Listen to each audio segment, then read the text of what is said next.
Hello, this is the Burt Locker. I'm Burt Green. This is the casuals guide to UFC Fight Night Charlotte. It's the Charlotte Carolina fight card. I don't know which number it is. I've lost track at this point. But either way, headlined by Rosenstruik versus Almeida. It's a good fight card. This is a fast, fun, casuals guide to the entire event. I do a little bit of information on every single fight so that you just know a little bit more about some of the lesser known fighters. When you watch the card, you get a bit more out of the pay-per-view not the pay-per-view, the fight card when you go to watch it. If that sounds good, stay with me for the casuals guide to UFC Fight Night Charlotte.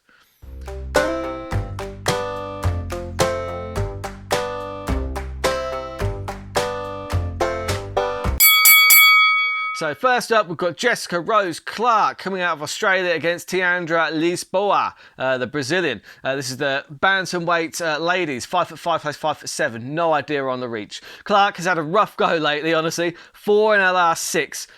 She's lost. Okay, so she's off 2-fight skid, both submission losses. She's a BJJ purple belt, but she's only got 2 submissions on her record. She can't seem to put it together in the octagon, is what I would say. Now, Lisboa is a UFC debutante. She's only got 5 wins. All 5 are finishes, though. She does not mess around. I like the debutante here. I do like Lisboa. I think that Clark is just pretty beatable in every single area, honestly. And Lisboa, for a debut, this is an ideal fight for Lisboa. Brian Battle takes on Gabriel Green in the welterweight division. 6'1", plays 5'10", with a 5-inch reach for Battle. Now, Brian Battle, Pooh Bear, he needs a better nickname, honestly. Maybe he should get Willy Cat or something. I'm just kidding, that was a nickname from last week. Well, he didn't fight in there, but either way. He was the... he was... Did he win the tough season? He did pretty well in the tough season. I forget. I know he beat Trillian Gore, and he's very big for 170. I think he used to fight a heavyweight. He's huge. He's absolutely massive. But 170 pounds is a good weight class for him, for his frame. He's got really good clinch, really nice knees, good submissions as well. Gabriel Green is a finisher, generally speaking. He beat Phil Hoare. That's hard to do. And I don't know. He's a pretty good all-rounder. He's a BJJ purple belt. I don't know if he wants to grapple too much with Battle, because Battle's that's probably his strongest area. For me, Green might have the edge standing, but Battle tends to get reckless after using his reach early. But if Battle goes to the grappling, I think he probably wins that one. Ji Yeon Kim taking on Manny Baum from Germany. This is the ladies flyweights. 5'7", plays 5'7", 1-inch reach for Kim. Kim has skills, but she struggles to get the win. She's got decent grappling, but man, she's had 9 UFC fights and only 3 wins. She's on a 4-fight losing streak. This division is just so shallow that somebody on a 5-fight losing streak, a 4-fight losing streak, it is still under contract. That seems crazy to me. Her opponent, Bohm, is also yet to get a win in the UFC at all, fighting out of Germany. She does seem to win a lot, but she's an all-rounder. She just hasn't won in the UFC. Normally, look, I would not bet on Bohm, but her opponent, Kim, is just not good. So look, Bohm, giant, who cares, really? Natan Levy from Israel taking on Pete Rodriguez. Now, this one's the lightweight division, 155 pounders, 5'9", plays 5'9", with the reach of both 71 inches. Now, Levy is an Israeli grappler. He's very strong. He's a great athlete. His striking isn't bad. He just gravitates towards the grappling is all. Rodriguez is a very good striker. He's got very nice hands. He did knock out Mike Jackson. So this one was meant to happen a couple of weeks ago, I think, but it's been rescheduled. So for me, I think I did pick Rodriguez in this one just because he's knocked out the king of pop, Mike Jackson. So, a win here is a no-brainer. I'm pretty sure he can take out Levy. Carlos Olberg taking on Ihor Potieria. Now, this is one that I've had my eye on. 205 pounders, now 6'4", plays 6'3", with a 2-inch reach for Olberg.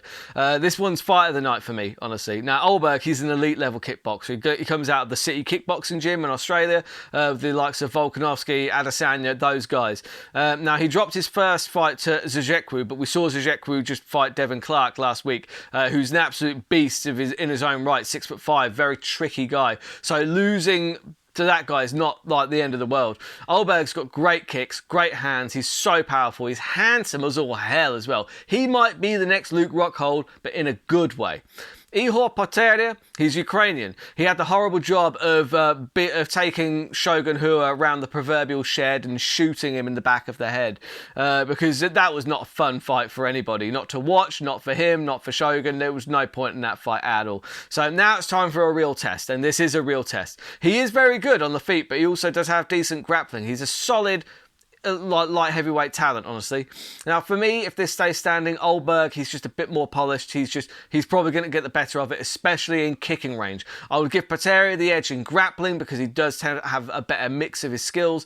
But if you can mix it up, he can beat Oldberg. But if Oldberg keeps it standing and his takedown defense is fantastic, Oldberg likely wins this. And my pick is going to be Oldberg.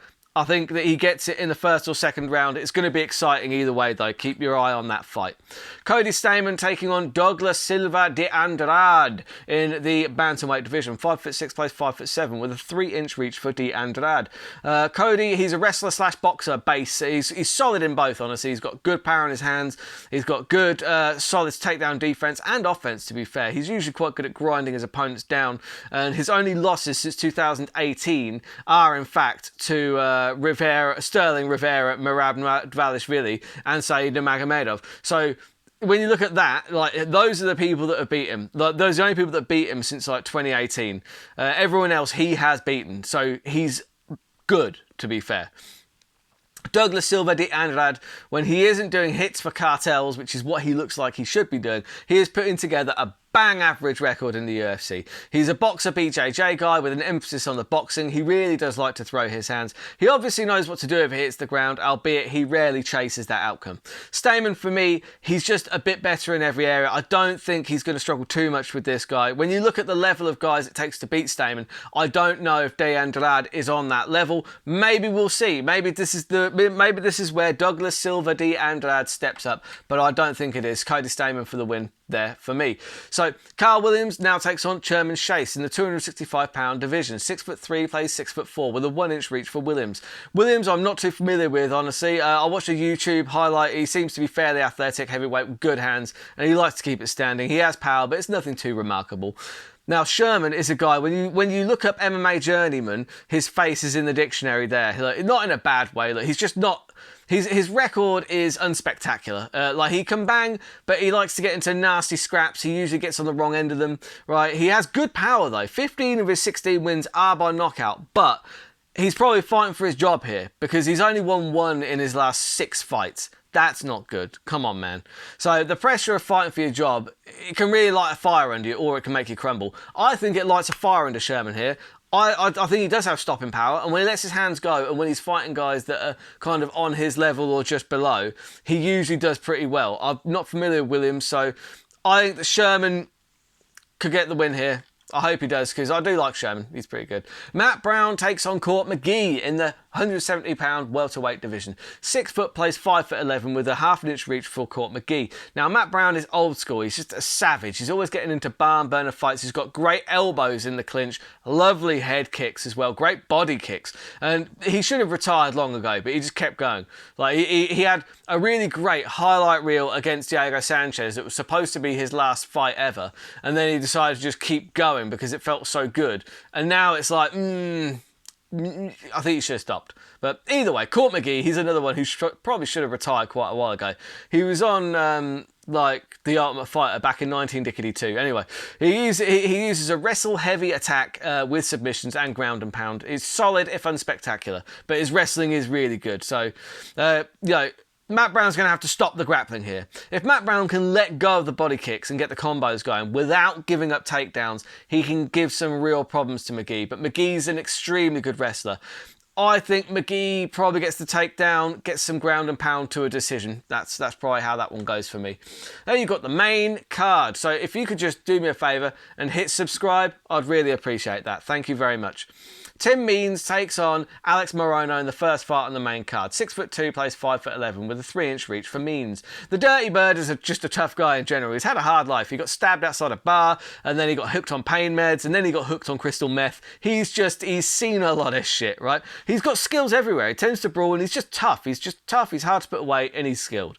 Alex Morono is also a tough dude. He smashed Cerrone, as most did in the latter part of his career, in fairness. And then he went on a 3-fight run before running into a very informed Santiago Ponzinibbio. No shame in that. He has a second-degree black belt in Brazilian Jiu-Jitsu, which gives him that real freedom to let his hands go because he just doesn't give a monkeys if his opponent takes him down because he's going to try and get the submission. So for me, Tim Means, being nearly 39 is a problem. At welterweight, that's quite old. Morono has a similar skill set to him, but he's probably just a bit better in every area. He probably has a little bit more power as well, and he's only 32, so he's bang in his prime. There's no reason that Morono can't pick up this win, in all honesty.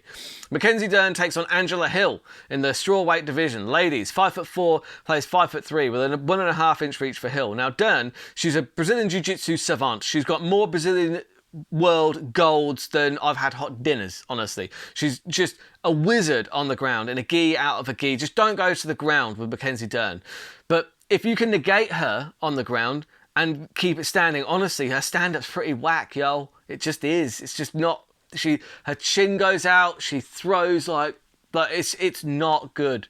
Not pretty. Angela Hill, she's a decent all-rounder, and her striking's pretty good. She's pretty good with her footwork, pretty good at keeping distance, uses kicks really well. For me, if Hill can keep the distance using her kicks, using the long-range punches, and just keep Dern off her, then she's going to breeze a decision in this one. If Dern gets a takedown, then there is a good chance that she gets the submission, but Hill's quite good at negating people's attacks, so my money's going to be on Hill by decision in that one.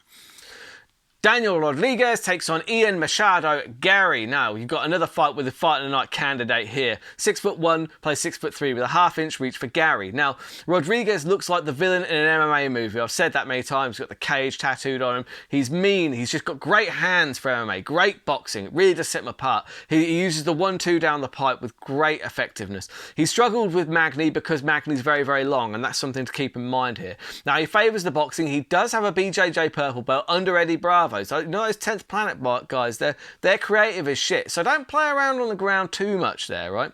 So Ian Machado Gary, he's the new Irish phenom. He's just really very good. He's faced a bit of adversity in his last fight. He wore the damage well and then rallied to just get the finish. He's got a judo background, which makes him very difficult to take down and means that he can take the fight down usually if he wants to. His hands are very crisp. He's got very crisp striking, and he gets the knockout roughly half the time that he wins.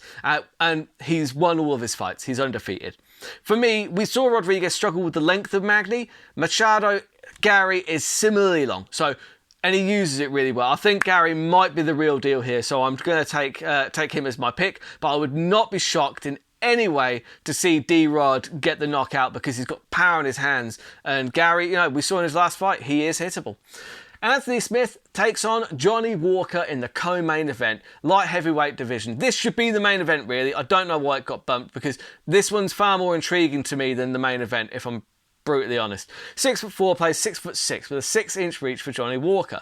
Now, Smith, he's been around. He's fought for the belt. He seemed to let that moment overwhelm him against John Jones, but he's got skills everywhere. His Brazilian Jiu-Jitsu is excellent. If he gets your back, it's curtains for you. He does strike really well. He's got good leg kicks. He's got good footwork. He's a good all-rounder with a really excellent grappling game, which I think he should lean into more. I think if he leant on that more, he would get more wins, if I'm totally honest. Now, he sometimes gets drawn into battles, and sometimes he just comes off badly in them. I hope his leg recovered okay, because he did injure it pretty badly. Now, Walker's an interesting cat. He started as a phenom, got caught a few times, and then he's now come back. He's reevaluated. He comes out a bit more patient, a bit more measured, but he still comes out with those big scary strikes when he needs to. So it's an issue for me. Smith, I don't know, he might be too distracted by organising his post-MMA career, which is not a bad thing to be doing, but you need to be both feet in. I don't know if Anthony Smith is 2 feet in MMA right now. I just don't know. I think therein lies the problem. Johnny Walker, he is all in, right? Now, don't get me wrong. I think that Smith has got the skills to beat Johnny Walker, but I would have said Johnny Walker 3 years ago, Smith kills him. Johnny Walker now, I don't know, because Johnny Walker, he just seems to really pay attention to what he's doing. He's more patient, and man, he's just so powerful. I don't know. Smith lately, he has not looked at his best. I'm a huge fan of Smith, and I honestly, I probably want Smith to win. But I don't know. Johnny Walker's just looked very dangerous, and Smith hasn't looked at his best in his last few fights. So I'm gonna have to go with Johnny Walker by knockout as well. Unfortunately, not unfortunately. Good for Johnny Walker if he does. Johnny Walker seems like a really nice guy, to be fair. So yeah, you know what? May the best man win. Really looking forward to that fight. It should be the main event. I'm just saying. Jairzinho Rozenstruik takes on Jailton Almeida in the main event. A 6'2", plays 6'3" with a 1-inch reach for Almeida. Both these guys are basically the same height as the. They're both shorter than. the light heavyweights. That's crazy, isn't it? Anyway, Rozenstruik, he's a scary Surinamese kickboxer. He's patient, sometimes too patient, right? He's the opposite of Francis Ngannou. He's really technical and he picks his shots, and sometimes he just doesn't fight fast enough, right? Whereas Ngannou just runs in flailing like a windmill. He's the opposite of that. But we saw against Dorcas and Sakai that when he's confident and he goes forward, he's very, very dangerous and he will knock you out. Almeida, unfortunately, is an absolute savage. He could fight at 205 if he wanted to, but he just likes beating up big guys, I guess. He's a murderer, a Brazilian Jiu-Jitsu black belt with just savage kickboxing. Pick your poison with Almeida. He's one of the picks to be, like, he's got a championship in his future, either at light heavyweight or heavyweight. He's so good. Nobody in the UFC has taken him outside of round 2. And that's the problem here. Rozenstruik, when he's confident, he's really dangerous. When he's confident and he actually picks up the pace and not rushes, but picks up the pace, doesn't wait too much, he's so dangerous. But I don't think he's going to be confident against Almeida, because Almeida is so hyped and so dangerous. I think Rozenstruik's going to wait. I think he's going to wait too long. I think he's going to end up on the floor, and I think once there, Almeida is going to submit him fairly easily, probably in round number 1. I still think that Walker versus Smith should be the main event. I think that's the more interesting fight. But either way, that's a fun card, a really fun card. So I'm going to be looking forward to it. I'll be recapping all of these fights next week. And if you could do me a favour, hit subscribe, much appreciated. Until next time, keep those odds long, those bets terrible, and thank you for watching.